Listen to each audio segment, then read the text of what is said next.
ఇది యావత్ బీసీలు ఈరోజు బంద్కి పిలుపునిచ్చారు.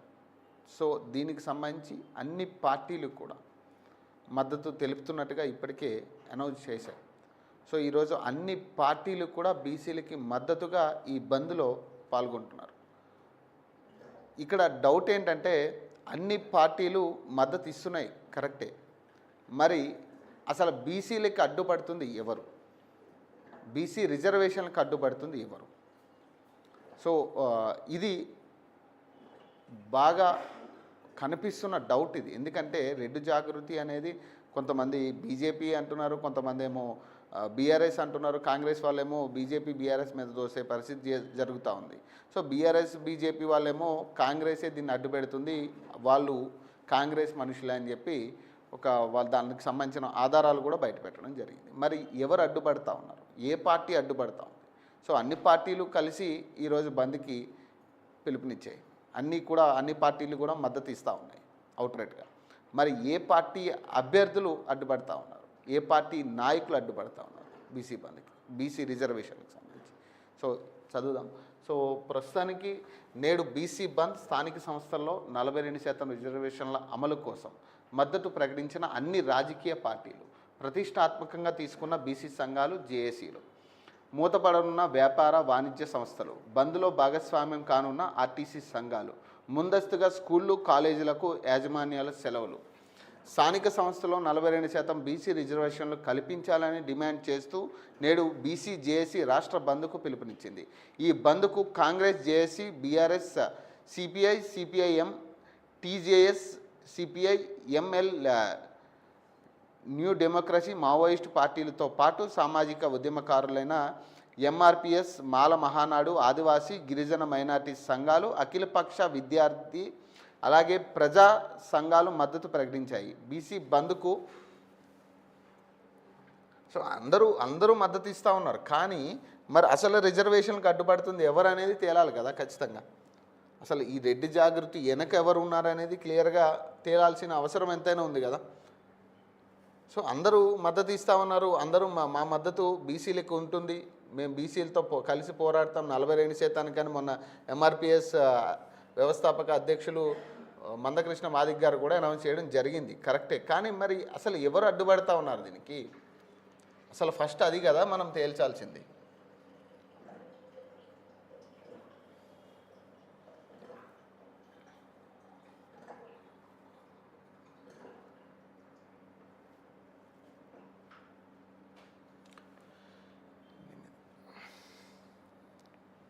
సో ఈరోజు మొత్తం యావత్ తెలంగాణ మొత్తం కూడా బీసీ బంద్తో ఒక ఉగ్రరూపం దాల్చనుందన్నట్టుగా కనపడతా ఉంది. నేటి బంద్ ప్రశాంతంగా జరగాలి, అవాంఛనీయ సంఘటనలకు పాల్పడితే చర్యలు, డీజీపీ శివధర్ రెడ్డి వార్నింగ్. వివిధ పార్టీలు తలపెట్టిన బీసీ బంద్ను ప్రశాంతంగా నిర్వహించాలని డీజీపీ శివధర్ రెడ్డి సూచించారు. శనివారం నిర్వహించే బంద్ సందర్భంగా ప్రజలకు ఇబ్బందులు కలగకుండా చూసుకోవాలని స్పష్టం చేశారు. బంద్ పేరుతో అవాంఛనీయ సంఘటనలకు, చట్ట వ్యతిరేక కార్యక్రమాలకు పాల్పడితే కఠిన చర్యలు ఉంటాయని శుక్రవారం ఓ ప్రకటనలో హెచ్చరించారు. పోలీసు సిబ్బంది, నిఘా బృందాలు ఎప్పటికప్పుడు పరిస్థితులను పర్యవేక్షిస్తున్నట్లు తెలిపారు. బంద్ తలపెట్టిన వారెవరైనా సామాజిక బాధ్యతను విస్మరించరాదని సూచించారు.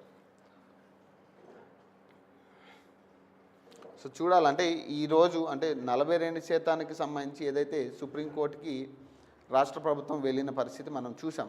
సో సుప్రీంకోర్టులో సేమ్ ఇదే పరిస్థితి. మనం గతంలో కూడా దీని గురించి మనం మాట్లాడుకున్నాం. ఏదైతే సుప్రీంకోర్టు ఆర్డర్ ప్రకారమే 50% మించొద్దు అనేది సుప్రీంకోర్టు తీర్పులో ఉంది. మరి అదే సుప్రీంకోర్టుని వీళ్ళు సవాల్ చేస్తే మరి తీర్పుకి అనుగుణంగానే కదా ఖచ్చితంగా సుప్రీంకోర్టు వ్యవహరించే పరిస్థితి ఉంటుంది. సో ఇప్పుడు అదే పరిస్థితి జరుగుతూ ఉంది. హైకోర్టులో ఏదైతే ఆల్రెడీ స్టే విధించిందో, 6 వారాలకు గాను స్టే విధించిందో, ఖచ్చితంగా 6 వారాల తర్వాత ఇరు వర్గాల ఏదైతే పిటిషన్దారులు కావచ్చు లేదా రాష్ట్ర ప్రభుత్వానికి సంబంధించి కావచ్చు, ఖచ్చితంగా ఇరు వర్గాలు వాళ్ళ దగ్గర ఉన్న ఆధారాలు కోర్టు ముందు ప్రవేశపెట్టాల్సి ఉంటుంది. సో ఈ క్రమంలో ఖచ్చితంగా స్థానిక సంస్థ ఎన్నికలు అనేవి ఖచ్చితంగా పోస్ట్పోన్ అయిన పరిస్థితి. సో ఇప్పట్లో స్థానిక ఎన్నికలు పెట్టే పరిస్థితుల్లో లేదు. ప్రభుత్వం కూడా ఆ సోయి లేనట్టుగానే కనపడతా ఉంది. సో ఆల్రెడీ సుప్రీంకోర్టుకు వెళ్ళి ఇది కొంచెం తాత్కారం చేసే పరిస్థితి, ల్యాగ్ చేసే పరిస్థితి తప్పితే దీనివల్ల ఎవ్వరికి యావత్ బీసీల్లో 42% రిజర్వేషన్లు వస్తాయా అంటే ఖచ్చితంగా అందరికీ ఒక క్వశ్చన్ మార్కే కనపడుతుంది. మరి ఎవరు అడ్డు పెడుతున్నారనే దాని మీద కూడా సరైన సమాచారం లేదు. ఇప్పుడు బీఆర్ఎస్ మేము మద్దతు ఇస్తామంటుంది, కేటీఆర్ ప్రెస్ మీట్ పెట్టి బీఆర్ఎస్ మేము మద్దతు ఇస్తున్నామంటుంది, కవిత మద్దతు ఇస్తా అంటుంది, బీజేపీ నుంచి రామచంద్రరావు మద్దతు ఇస్తా అంటున్నారు, మరి కాంగ్రెస్ పార్టీ కూడా మద్దతు ఇస్తూ ఉంది ఆఖరికి. మరి ఎవరికి ప్రాబ్లం ఉంది బీసీలకి 42% ఇవ్వడానికి, ఎవరికి ప్రాబ్లం ఉంది అనేది అర్థం కాని పరిస్థితి. ఇప్పుడు అన్ని పార్టీలు సమన్వయంగా మేము మద్దతు ఇస్తున్నాం బీసీల రిజర్వేషన్కి సంబంధించి, మేము కూడా బంద్లో పార్టిసిపేట్ చేస్తామని అన్ని పార్టీలు ముందుకు వచ్చినప్పుడు మరి ఇంకెవరు దీన్ని అడ్డు పెడతా ఉన్నారు? లేదా ఇదొక కాంగ్రెస్ గేమా? ఇదొక కాంగ్రెస్ గేమ్లా తీసుకోవాలా? కావాలని దీన్ని తాత్కారం చేస్తూ ఉన్నారా? అంటే ఇక్కడ రిజర్వేషన్లు ఇస్తామన్నట్టుగా చెప్పి మళ్ళీ ఉద్యోగాల విషయంలో లేదా రాజ్యాధికారం విషయంలో మళ్ళీ బీసీలకి ఏమన్నా ప్రాధాన్యత ఎక్కువైపోతుందేమో అని భయపడే పరిస్థితి ఉందా? మళ్ళీ అదే 23% మేము మళ్ళీ రిజర్వేషన్లు కన్ఫర్మ్ చేసే పరిస్థితులు కనపడతా ఉన్నాయా? మరి ఇది ఏ పార్టీకి చెందిన వ్యక్తులు అడ్డుపడతా ఉన్నారనేది ఇంకా క్లారిటీ లేదు. నిన్న డిప్యూటీ సీఎం గారు కూడా మాట్లాడుతూ ఆయన కూడా చెప్పడం జరిగింది, దీనికి బీజేపీ అడ్డు వస్తూ ఉందని. బీజేపీ ఏమంటుంది, మా అడ్డేముంది, మేము ఆల్రెడీ జీవో నెంబర్ 9కి మేము మద్దతు ఇచ్చాము కదా అంటున్నారు. వీళ్ళేమంటున్నారు, మీరు 9 షెడ్యూల్లో పెట్టాలి కదా, దాన్ని అమలు చేయాలి కదా. అంటే ఇక్కడ ఏమవుతుందంటే మీరు వాళ్ళు కొట్టుకున్నట్టుగా యాక్ట్ చేసి బీసీలని ప్రలోభ పెట్టే ప్రయత్నం చేస్తూ ఉన్నారు.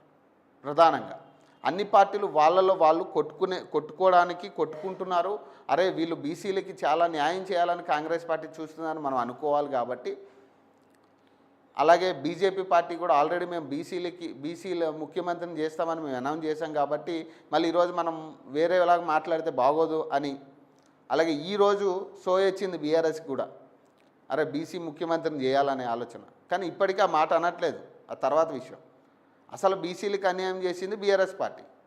సో ఈరోజు ఆ పార్టీ కూడా వచ్చి బంద్లో పార్టిసిపేట్ చేస్తూ ఉంది. అసలు ఫస్ట్ అన్యాయం జరిగిందే మీ దగ్గర కదా.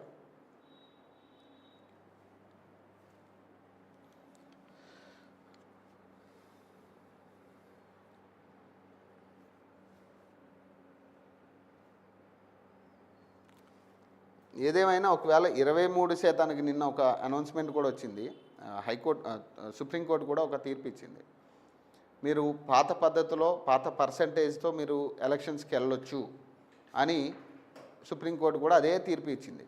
సో మరి ఇప్పుడు పాత పద్ధతిలో గనక అదే 23% గనక ఎన్నికలు నిర్వర్తిస్తే బీసీలు ఖచ్చితంగా ఇంకా ఉగ్ర రూపం దాల్చే పరిస్థితి ఉంటుంది. సో అంతవరకు ప్రభుత్వం తెచ్చుకోవద్దనేది, ఎందుకంటే అంతవరకు తెచ్చుకోవద్దు అన్నట్టుగానే కనపడుతూ ఉంది. ప్రభుత్వం కూడా ఇందులో ఇన్వాల్వ్ అవుతుంటే అందరికీ నవ్వొస్తూ ఉంది.